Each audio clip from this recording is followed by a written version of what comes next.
Debatable, where Mark and Alan talk with your favorite musicians. I write songs because it's cheaper than therapy. On Volume, Channel 106.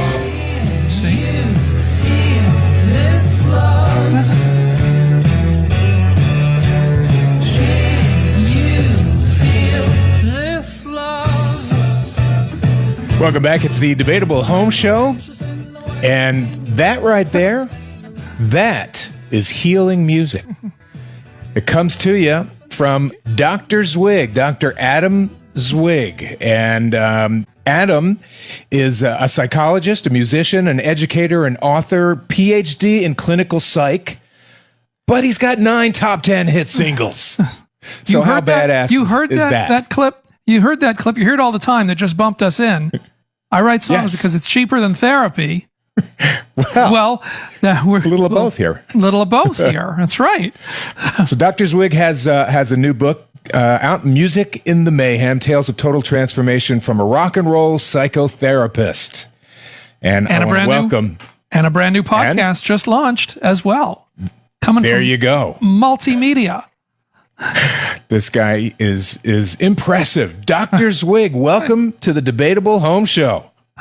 Hey guys, how you doing? Really good. I think we're doing okay. Maybe you can tell me. Us. Yeah. You sound good. It's a good start. We're kind of upbeat. We're kind of feeling all right. Let's considering what's going on in the world. Yeah, indeed. Listen, we keep saying we're lucky. We're still able to get a show on the air every day. We're among the lucky ones who are able to continue doing the stuff that we want to do and show up for that day in, day out, whatever our technological limitations. Not everybody else is as fortunate as that, so we're doing okay. That's true. I feel the same. Well, why would I expect that? Of course, you would feel the same. In this book, is it? Am I right in getting a kind of a feeling that you're taking a sort of alternative attitude and approach to psychological problems, and therefore, are you getting any pushback to that? You know, I'm surprised so many people are not only interested in it, but relieved to hear the idea that problems that we have aren't just bad. They're not just pathologies or diseases to get rid of, but there are personal growth trying to happen. And it's something that people sense, but they haven't been able to formulate it quite. So yes, you're right. I approach things in a completely different way. One of the articles that I read of yours mentioned that you, interestingly, don't use music in your therapy. That's true. I would have expected the opposite. I know. I don't do music therapy per se. That's something different. Sometimes music comes up in the sessions, but I don't generally use it on purpose. For me, music is therapy, and therapy is music. They're both. They're both. Yeah, I mean that's the thing to talk about. As somebody who's a musician and a psychotherapist, what is that relationship for you and for the world? What is that relationship between music and mental health? How do you see these as things that are interconnected? Well, it's really interesting from the outside. Like you're saying, it looks like I have these two different careers: psychologist and singer-songwriter. But as I said, for me, they're one and the same thing. They're just two different ways to bring out the feelings and perceptions and processes we have but don't acknowledge. You know how a song makes you feel a certain way? Like happy or sad or pumped up or relaxed or mystical or powerful or romantic? Well, these feelings are already in you, even if you're not aware of them. That's why we're drawn to certain music. The music magically connects you to this deeper experience in yourself. And psychotherapy, or processing your problems, also brings out these underlying feelings, but it does it in a way you can integrate into your life. Music is more of a momentary experience. If you're saying that problems, just speaking vast generalities, problems aren't bad. Problems equal growth, but yes, it's there has to be another. I don't want to say chemical, but there has to be another ingredient that allows a problem to spawn growth. So what is that where you come in? And is that where, for us, music should come in? I'm not exactly following your question. Sorry. You're saying problems aren't bad. Problems are sort of, if I'm paraphrasing, but problems aren't bad. Problems are growth trying to happen. Yes, right? Problems are our personal growth trying to happen. Like we all seek comfort and stability, and we avoid problems. But the essence of life is process and change and growth and expansion. And how does this happen? Sometimes we intentionally seek growth, but it usually happens through adversity or conflict or pain. And my approach is that challenges and bad states of mind and difficult life situations, trauma, stress, depressed moods, anxious feelings, they happen specifically to upset your current self in order to push you to grow in some way.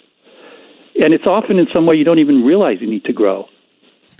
But I've been in therapy at various times across my life, and it's because I'm having a problem, or a series of problems, or I don't know what the fuck is going on, and that's a problem.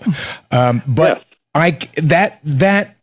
existence of that state of mind is not in and of itself a way for me to grow. So that's what I meant when I said there needs to be another ingredient. Something has to cause the transaction. The existence, that the bad state of mind is just the seed. It's the catalyst.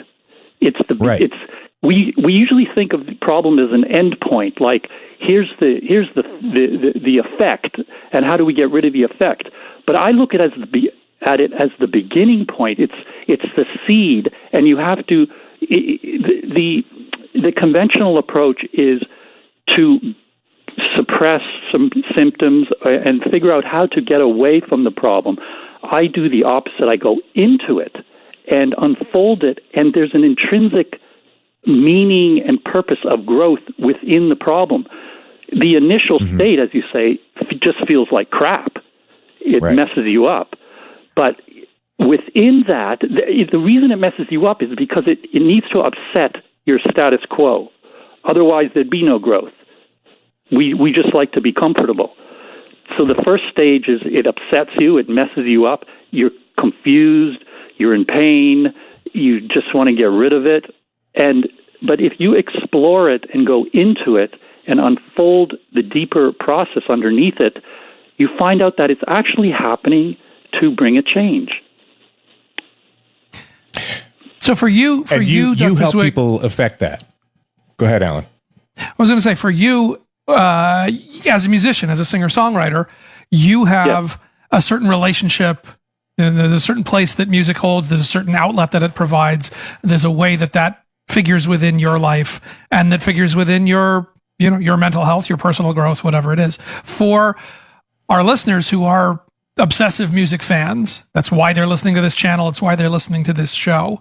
Is there what do you see as sort of the tangible way that music figures into their mental, emotional, personal life, above and beyond it's a thing that gives them pleasure? Well, what's interesting is that, I was always fascinated when I first got into music that if I was sad, I would want to listen to sad music. And I thought that was strange because you'd think I'd want to listen to happy music to make myself feel better. But what music does is it connects you. Well, first let me say, the reason that I'd want to listen to sad music is because I'm trying to unfold, instead of looking at the sadness as something wrong, there's a meaning in it. And listening to sad music is an attempt for me to get deeper into that meaning and get underneath it and feel it even more so that it makes sense, and that's how to transform it. So the answer to your question is that music, apart from just bringing pleasure, can also bring out the underlying, the deeper feelings that you're having, where actually these are solutions. You're drawn to certain music because it connects you to something you need more of in your life. It's sort of a magic. That it pulls, that by leaning into those emotions in the music, that it pulls that stuff, pulls those feelings up out of you. Yes. So you might ask yourself, why do I love this song? What is it about this song? I put it on and it does something to me. It makes me feel something. It makes me think something. And those things that it brings out in you are important. They're more important than just experiencing them in that moment. You might ask yourself, what does this do for me? Does it pump me up, or does it make me feel melancholy or happy? And how do I need more of this in my life? And how is this what is this a solution for? Or how do I need this? Is it okay to you're talking about, if you're sad, you listen to sad music. That's something that I have lived with my entire life, and my parents too. And I always thought, man, that's weird, but there's something wonderful about being bummed out and listening to the most bummed out music, and you just wallow in that shit. Is that bad, or is that helpful?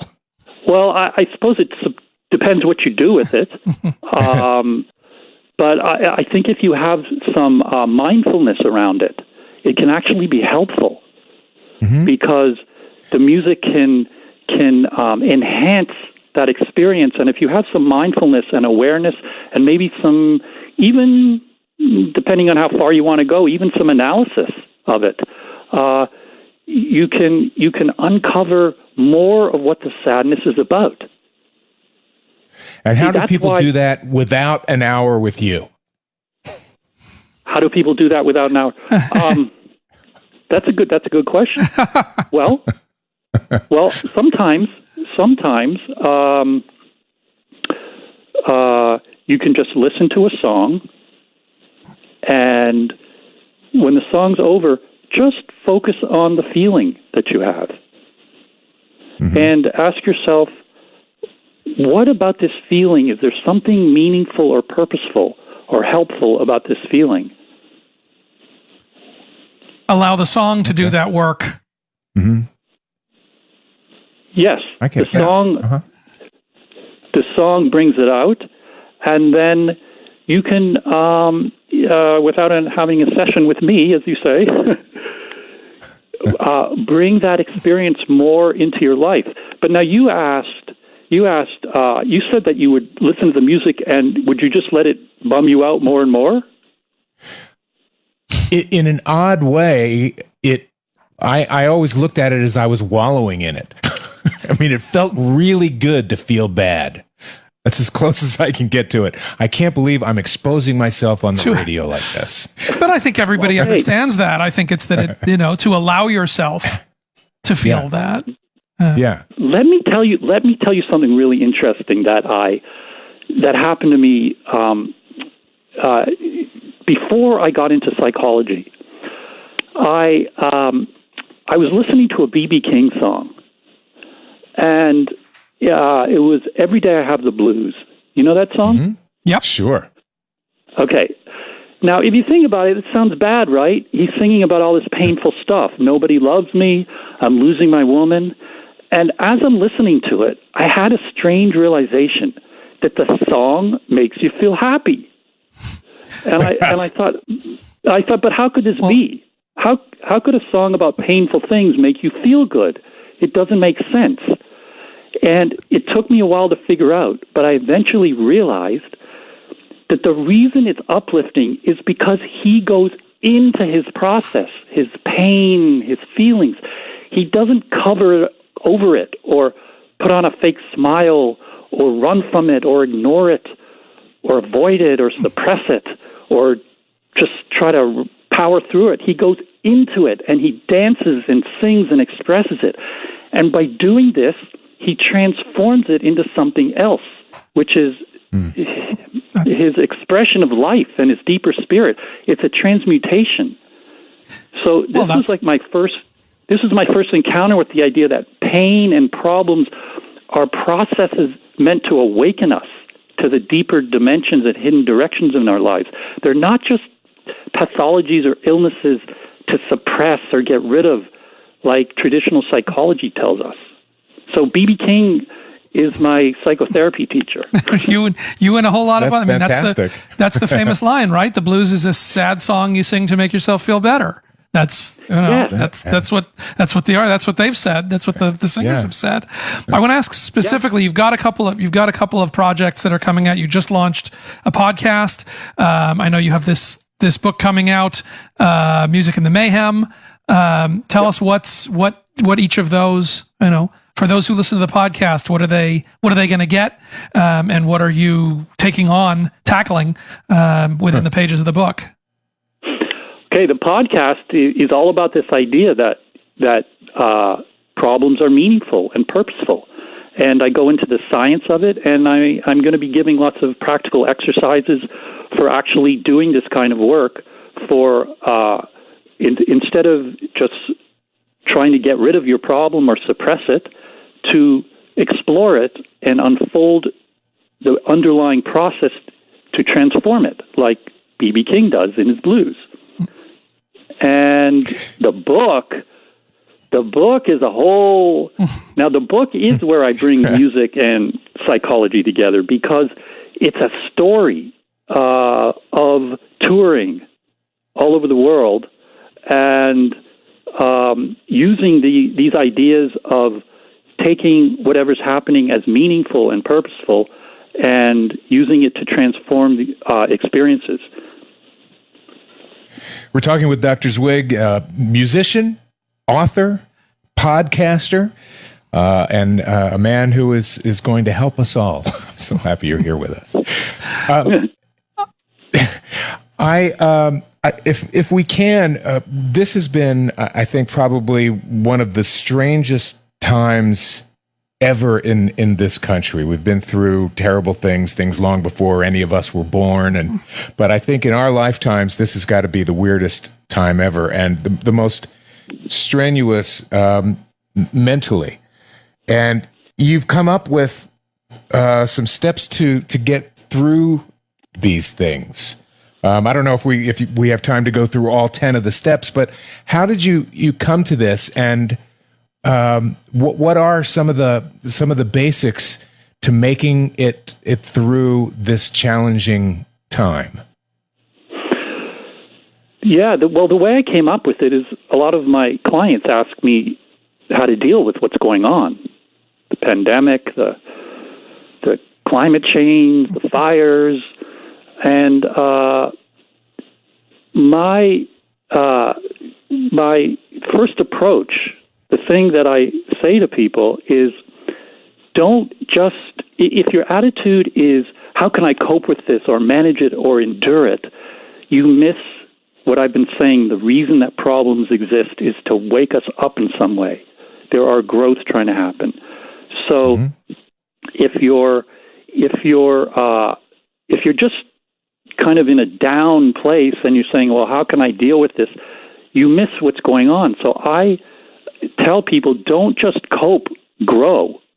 Use the pandemic. We're talking about the pandemic, right? Yeah. Sure. Well, and everything else, but yes. And everything else, okay, yeah. You use what's happening as a catalyst to make positive change in your life.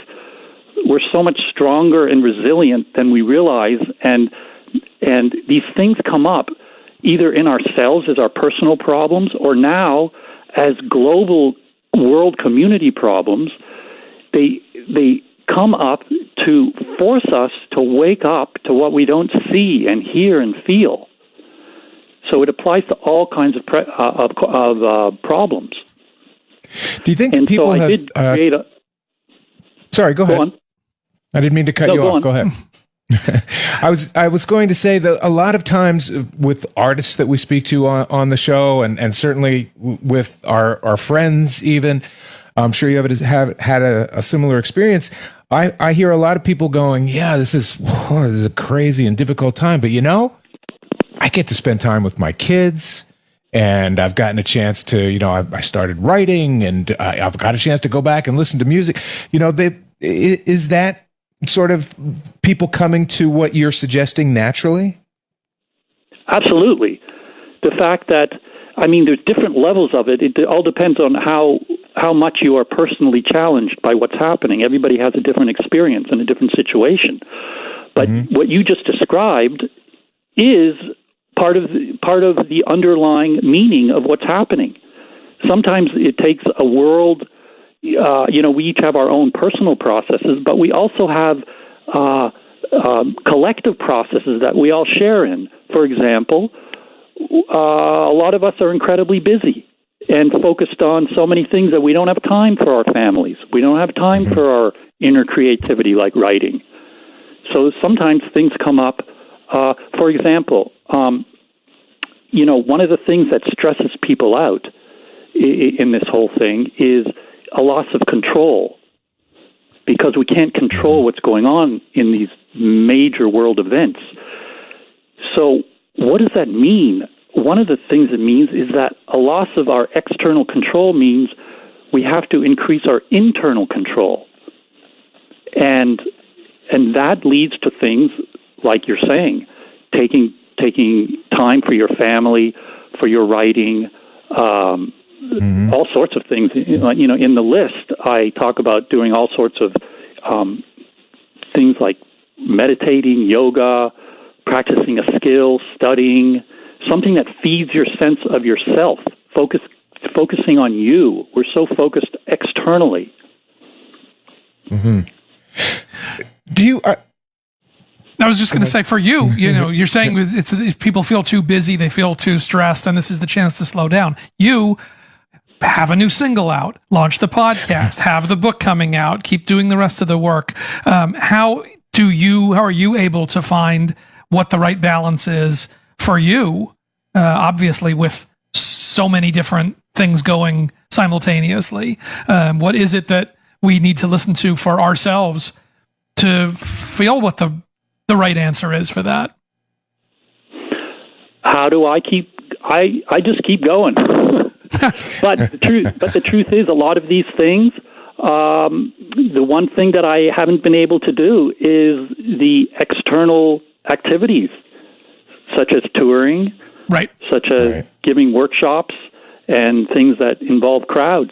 So a lot of these things are more on the level of what you were saying about, writing. Mm-hmm. Mm-hmm. And you sort of have an extra obstacle to get through in this process if you are able to, like you're starting the podcasts. So you have to sort of get through. You can't do a seminar. You have to get through the wires and the electricity and then somebody's computer, and it's sort of not exactly tactile and human. So you have sort of another obstacle. Absolutely. I much prefer to do things in person. I work with people in person, either one-on-one or in large groups, and that interaction, that real-life connection is where the magic and the insight and the transformation happens. You can only do so much, through the computer. And in fact, I even had to postpone this week's podcast episode because I had a blackout from the fires. Oh man! As you said, loss of control. That's loss the of thing. control. Absolutely. Another one of the little articles I saw of yours related to, and I don't remember the exact what you titled it exactly, but basically you were saying like if you take medication, antidepressants and so on, don't read this. You won't like what I'm going to tell you. Can you explain that? Because and I take from that you are not a fan of prescribing antidepressants and things like that. Correct. I mean, it's okay if you're in a crisis, and some people claim they're life-saving, and if that's their choice to do that. But there are so many everyday problems that people just get drugged up for. There's this idea that if you're I'll give you a quick little example. The diagnostic manual. Have you ever heard of the DSM? It's the psychology diagnostic manual. Okay. It has these arbitrary time frames for the way you're feeling.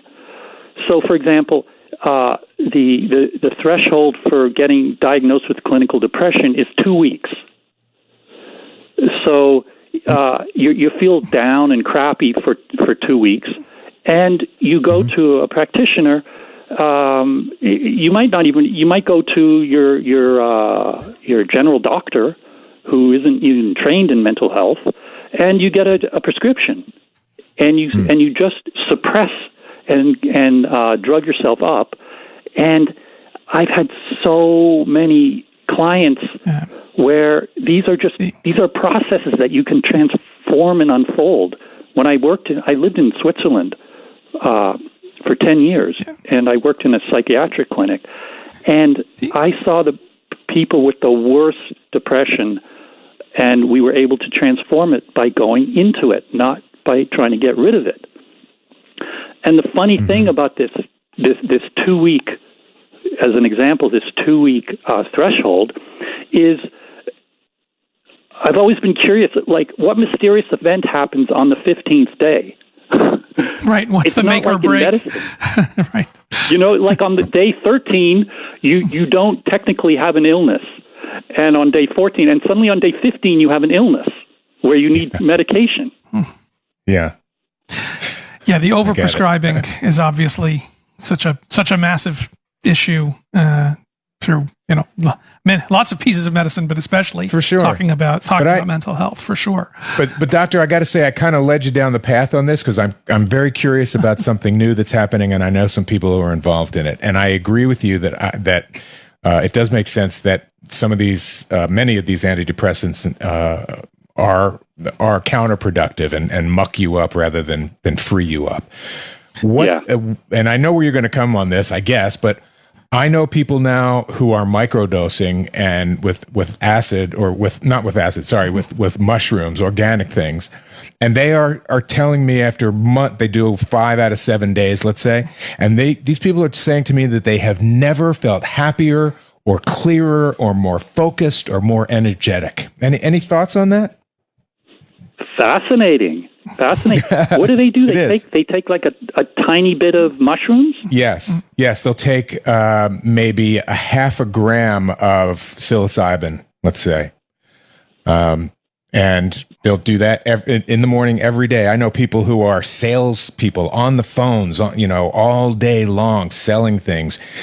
And it sharpens them up. It makes them they require less sleep, they're telling me, and their facilities are clearer than ever. I just wondered if in your travels, if you had any experience with that or any take on it, because it's fascinating to me. I haven't done it, but I was considering. I actually wasn't very aware of this, but my thought about it is. I would be interested if I had a client who told me they did this. That's fine. I mean, there's lots of ways that people make themselves feel better, right? Some people some people work out a lot, and that does something similar to what you're talking about. Some people meditate. There's lots of different ways to do that. But what I would be interested in is, it's like how I said music brings out what's under the surface, what's in the shadows of your psyche. I think that if somebody is taking microdosing with mushrooms and it brings out a different kind of awareness in them, that different experience is already in them, and the drug is just helping them access it. So I would want to work with them on how they can access it without the drug. I like that. There you go. That's interesting. So because feeling better is important, but even more important is getting the process, getting in contact with your process, which also makes you feel better. Great. Otherwise, I know you didn't mean it this way, but otherwise, somebody I have had, for example, like alcoholic clients who are in denial, and they say like, "What's wrong? It makes me feel great." So tell us, what is the actual name of the podcast, and when is the book coming out? The Dr. Zwig Show is the podcast. Easy enough. I love that title. The book. It wasn't taken. The book comes out next year. And the book comes out next year. Music in the Mayhem. Yes. And the single is out, and EP is following that, or a full album is following. The single's out, and there will be some more singles coming out, and then the EP follows it. EP follows. I should mention, as we let Dr. Zwig go, that his top 10 ways to thrive in this challenging time, the number one, check out my new song, Can You Feel This Love? Top of the charts. I recommend that. That'll do it. Dr. Zwig. Dr. Adam Zwig, thank you so much. Fascinating to talk to you. Really appreciate you taking time. Oh. Thank you both, and I wish you both excellently well. Thank you. Appreciated. All best. All right. Stand by. Yes. Thank you, Doc. We're going to take a fast break here. This is, oh my gosh, so much to think about now, including, by the way, we're going to talk a little ACM stuff after this. So stand by. If you want to weigh in on anything that happened last night, 844-686-5863. Got any thoughts on Dr. Zwig or microdosing or 10 steps to feel better? Let's hear from you at Sirius XM Volume. We'll be right back.